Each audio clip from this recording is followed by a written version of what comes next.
नमस्कार दोस्तों, मैं अरविंद केजरीवाल। मेरे एक मंत्री को उठा लिया ईडी ने सत्येंद्र जैन, जो कि दिल्ली का स्वास्थ्य मंत्री था, उसको उठा लिया दोस्तों। और सत्येंद्र जैन ने एक बयान दिया है, इस पे बड़ी गंभीरता से आप लोग विचार करना।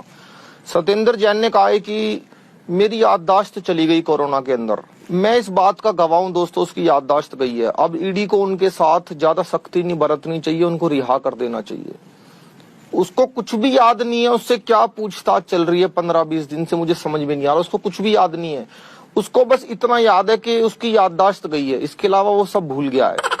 दोस्तों, आपको मजाक लग रहा होगा, अरे उसको क्या लेना देना है, वो चाहता, इतना बड़ा मंत्री था दिल्ली का, अपनी याददाश्त को रोक सकता था, उसको पकड़ लेता, समय लगता। लेकिन उसके अंदर सत्येंद्र जैन चाहता तो अपनी याददाश्त को पकड़ लेता। लेकिन उसको क्या पड़ी है, वो तो अस्पताल बना रहा था, वो तो क्लिनिक बना रहा था, वो तो दवाइयां खिला रहा था लोगों को, दिल्ली का स्वास्थ्य ठीक कर रहा था। उसको क्या लेना देना है याददाश्त से? उसको कुछ भी नहीं मतलब है दोस्तों। मैंने खुद देखा है उसकी याददाश्त को जाते हुए, मैं गवाह हूं इस बात का। मैं आपका बेटा हूं ना, मैं आपका भाई हूं ना, मैंने खुद देखा है उसकी याददाश्त को जाते हुए। ऐसे गई है, ऐसे भगवा कलर की थी, मैंने खुद देखा है, मेरे सामने निकल के गई है। अरे उस समय भी अगर दिल्ली पुलिस चाहती तो उसको याददाश्त को रोक सकती थी। अब तो वो बड़ी आगे निकल गई होगी, रोमिंग में चली गई होगी। अब तो मुझे नहीं लगता कि कोई टेक्नोलॉजी ऐसी है कि उसको वापस लाया जा सके। ये टोटल दिल्ली सरकार का, दिल्ली पुलिस का फेलियर है, टोटल दिल्ली पुलिस का फेलियर है दोस्तों इसके अंदर। अरे याददाश्त को रोका जा सकता था, उन्होंने नहीं रोका। मैं वादा करता हूं, अगर भविष्य के अंदर कभी मेरी सरकार आई, अगर मैं केंद्र में कुछ बना या दिल्ली पुलिस मेरे पास आई, किसी की याददाश्त नहीं जाने दूंगा। ये आपका भाई आपसे वादा कर रहा है, किसी की याददाश्त को नहीं जाने दूंगा। मैं सबकी याददाश्त को पकड़ के रखूंगा, कुछ भी चला जाए याददाश्त नहीं जाने दूंगा मैं।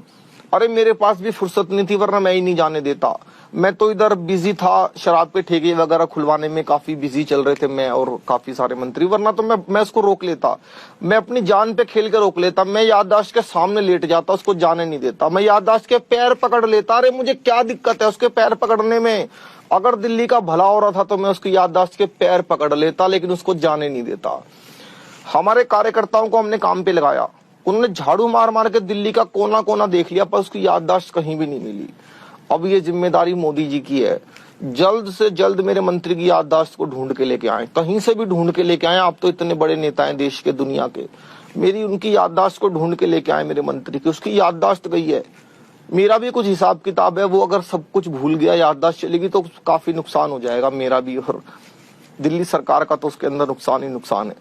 तो मेरी आपसे हाथ जोड़ के अपील है, मैं आपका भाई हूं ना, मैं आपका बेटा हूं ना, आप लोग मेरी बात मानेंगे ना?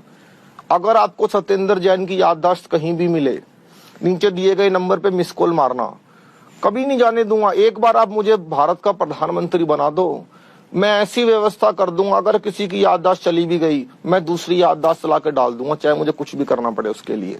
बहुत बहुत धन्यवाद, बहुत बहुत धन्यवाद। मैं आपका बेटा हूं ना, मैं आपका भाई हूं ना, जल्द से जल्द उसको ढूंढवाइए। Thank you.